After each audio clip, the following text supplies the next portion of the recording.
Welcome to Get Into the Act. I'm your host, John Berg, with the Sacramento County Office of Education.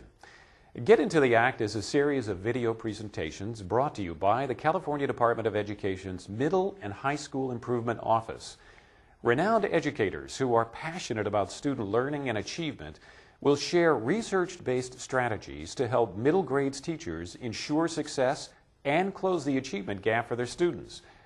Each presentation focuses on one or more of the 12 Taking Center Stage Act 2 recommendations. Dr. Janet Zadina is a cognitive neuroscientist, reading specialist, and former high school and community college instructor. She received her doctorate in the College of Education at the University of New Orleans, conducting her award-winning dissertation research on the neuroanatomy of dyslexia through collaboration with Tulane University School of Medicine. She continued her postdoctoral education with a fellowship in cognitive neuroscience in the Department of Psychiatry and Neurology at Tulane University School of Medicine. She is currently engaged in neuroscience research as an assistant professor in cognitive neuroscience in the Department of Psychiatry and Neurology at Tulane and in psychology at the University of South Florida. Dr. Zadina is author of 6 Weeks to a Brain-Compatible Classroom, a workbook for educators, and is also the founder of Brain Research and Instruction. This is the third session of a 4-part series of videos by Dr. Janet Zadina. In this video segment, Dr. Zadina's focus will be part 2 of adolescent characteristics, the social nature of the brain, and the role of emotion.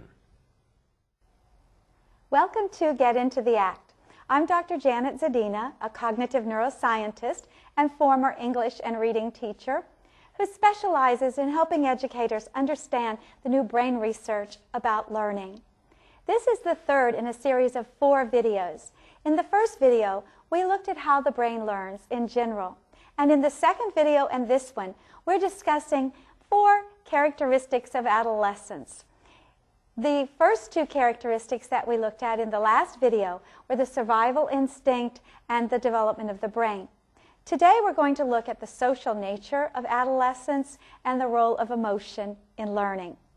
Now, if you go to the Taking Center Stage Act 2 website and look on the left-hand side in the navigation pane, you'll see a button that you can click on and learn a lot more about adolescent characteristics. There's a wealth of information there, but today I'd like to focus on 2.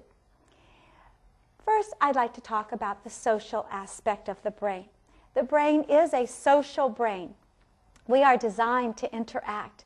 That is how we learn. And actually being social changes our brain, and we're designed that way.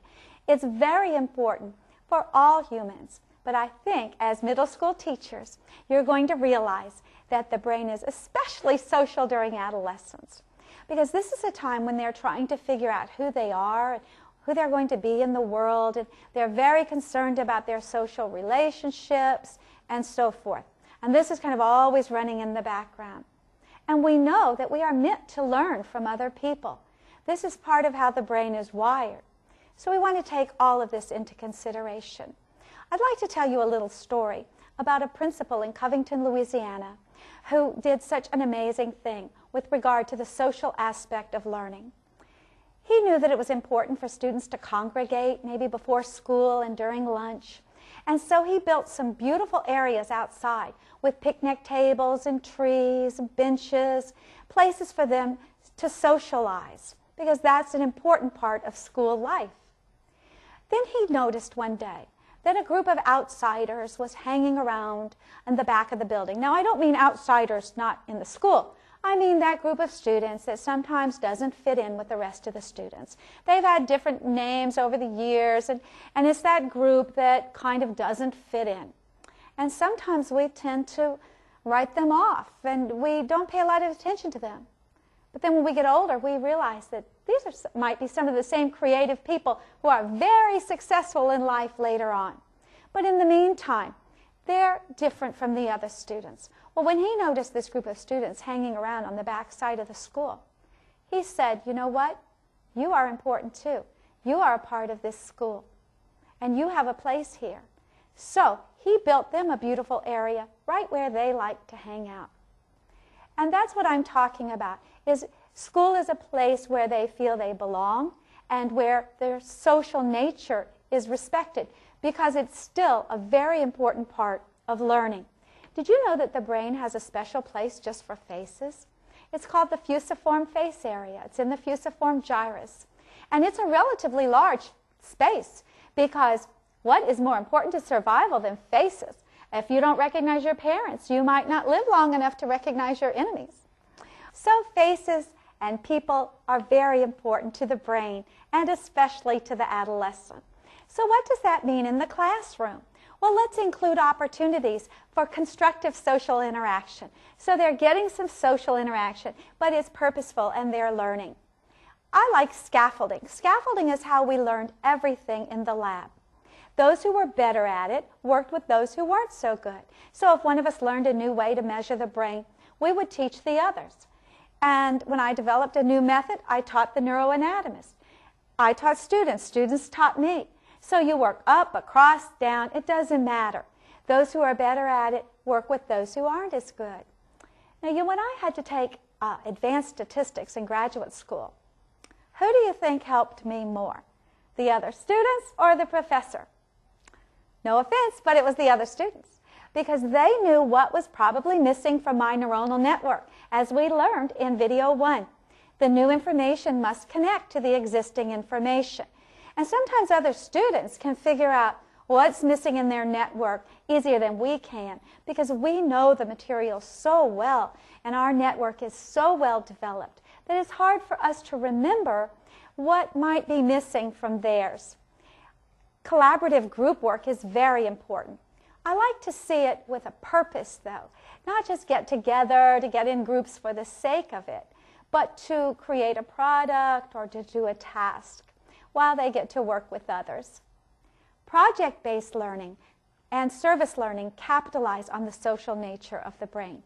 They get to work with others while they're learning. They're building their neuronal networks, but they're also involved working with other people. Now, there's another feature in the brain that tells us how important the social nature of the brain is. Did you know the brain has something called mirror neurons? Have you heard the expression, monkey see, monkey do? Or somebody's aping somebody? Mirror neurons were first discovered in primates. And then, lo and behold, they found out recently we have them too. Mirror neurons are the neurons that activate when we watch somebody do something. And amazingly enough, we see in brain scans that the same area activates in our brain as if we were actually doing it. So watching others has been shown to help us get better at doing something.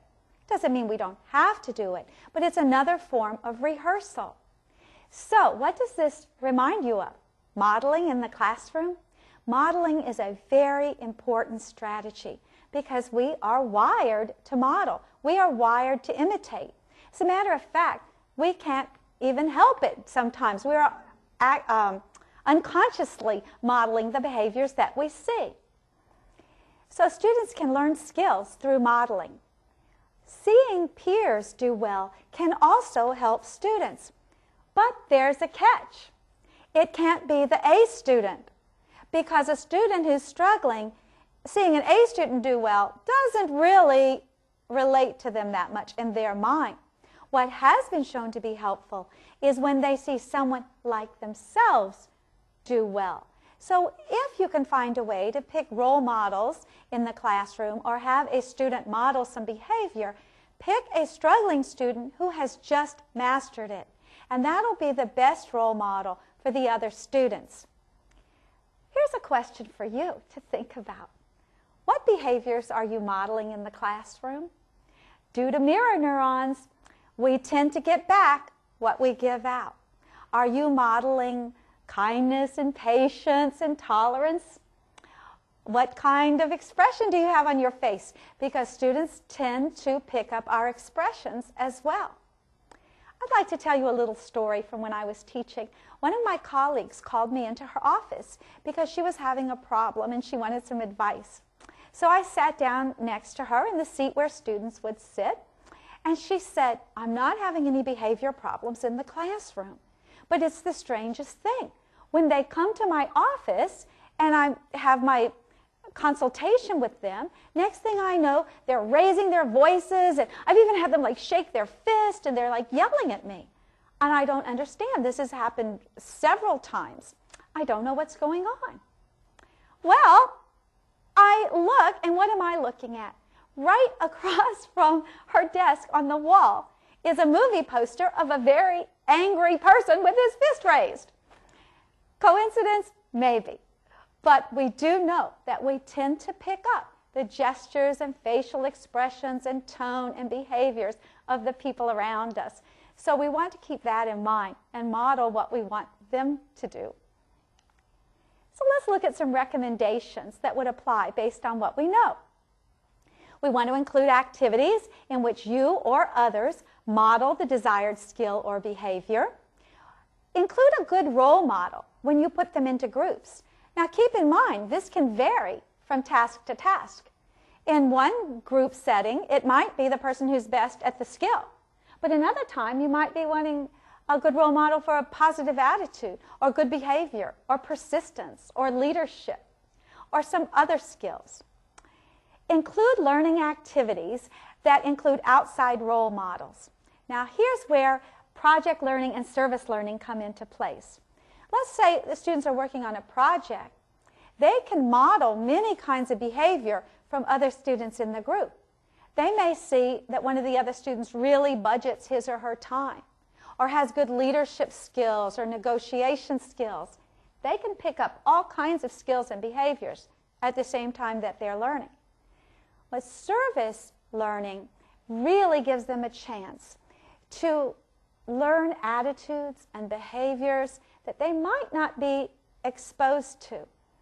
Let's say that you have a community service project and you send the students out to work with, let's say, the elderly.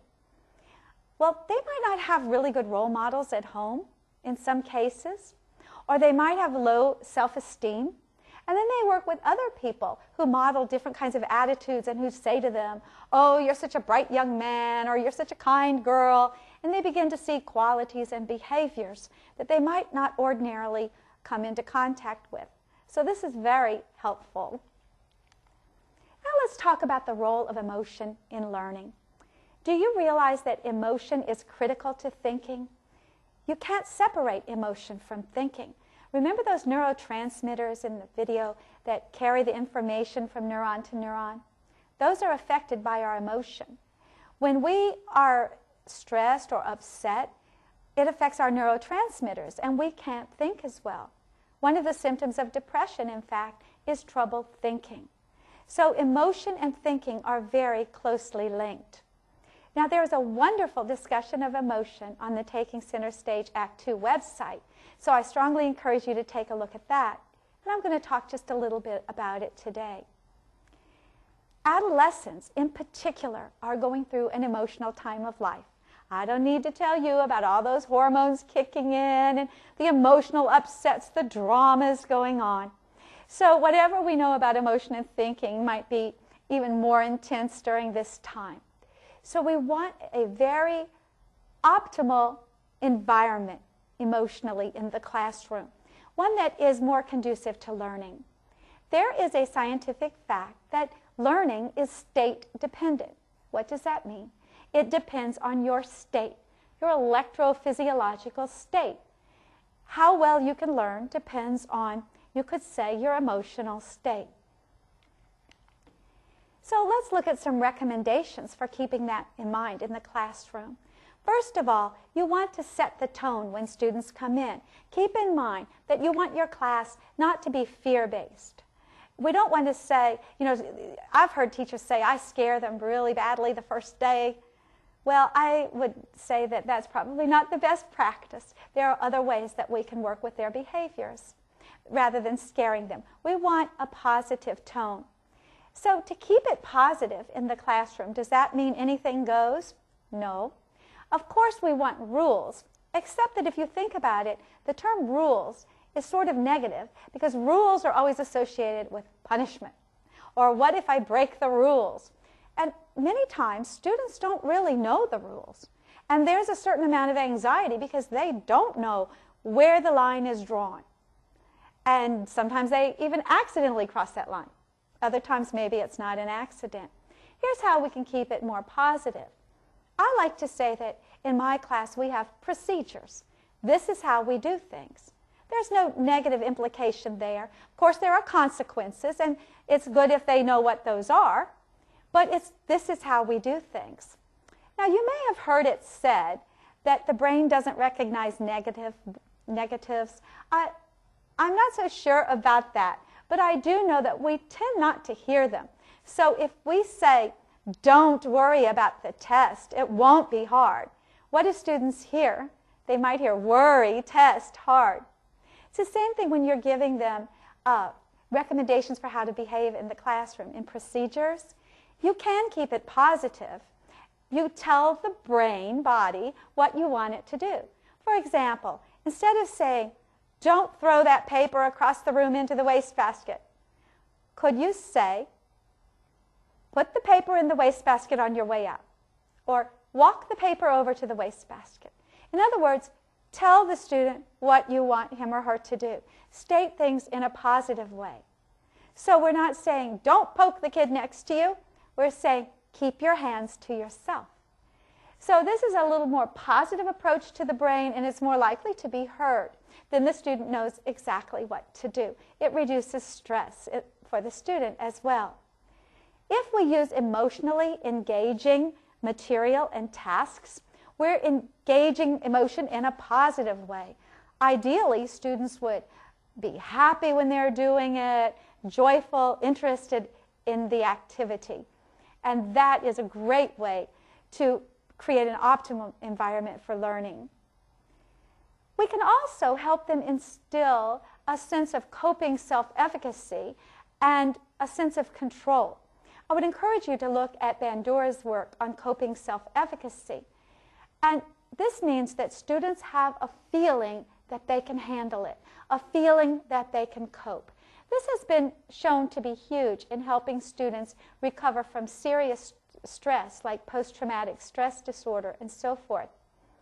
How could you give students a choice in the classroom? Well, let's say that you always write 20 questions on a test. Maybe, just once, you could try writing 25 questions, and then you could say to them, answer 3 of these 4, and 4 of these 5, and so forth.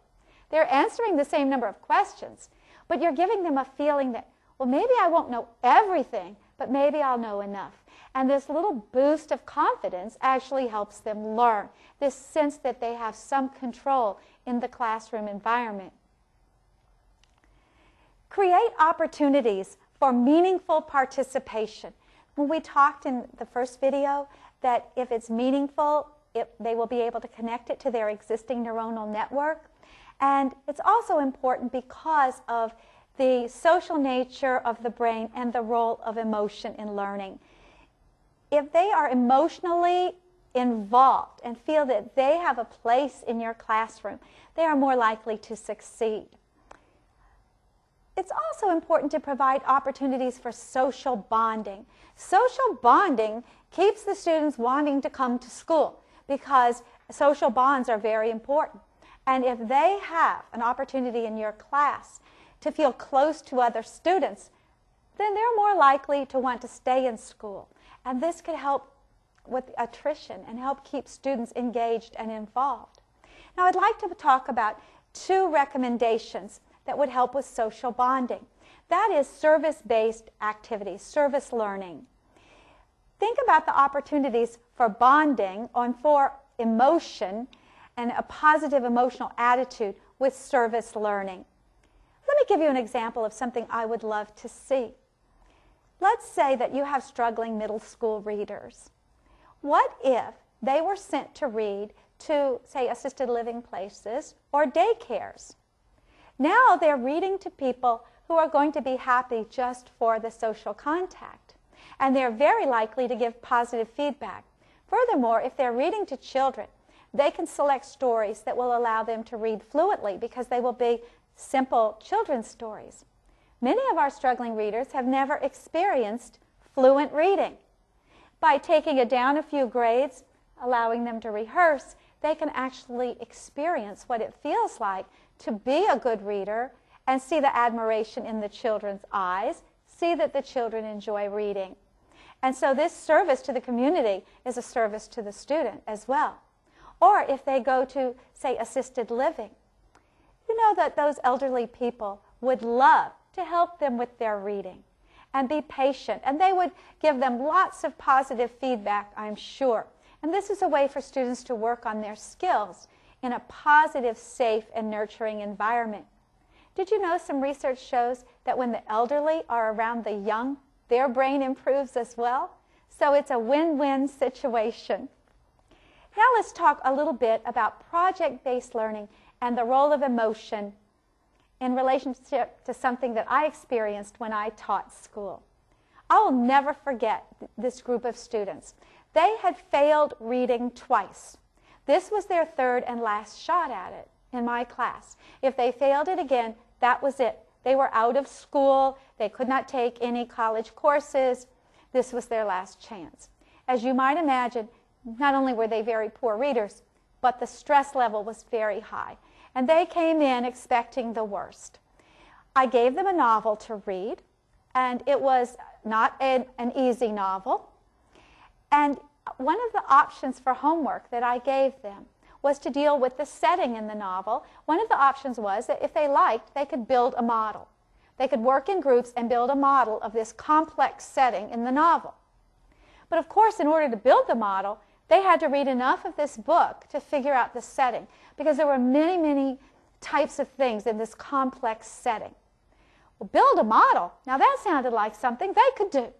I have never seen such excitement. Everybody picked that option during that lesson. Everybody picked that option, and they had a couple of weeks to do this. They would come into class excited, talking to each other. Did you buy this? Did you get that? When are we meeting? When are we getting together? Now they had something that they thought they could do. The emotion was so positive and so strong, and those models were so far above and beyond anything I would have ever expected or required, or anything I personally would be capable of building. They were all outstanding. Because when a weak student has a chance to use his or her strength to show you what they can do, what do you think the quality is going to be? Because this is their chance to show you what they can do. And they had to read enough of the book to figure out this setting, and that kind of lured them into the book. And it all went uphill or downhill from there. It all went very well after that. Okay. Because then they had this feeling that they could succeed, they could do more, and then they did. I'd like to leave you with a question today, something to think about before the next time. How can you help every student in your class feel that they're an important part of the class, engaged in participation in a meaningful way, and create a positive learning environment? Thank you for watching the video, and go out there and get into the act. You've just seen Dr. Janet Zadina discuss the social nature of the brain and the role of emotion. To find more information and additional resources on this and related topics, go to pubs.cde.ca.gov/TCS2.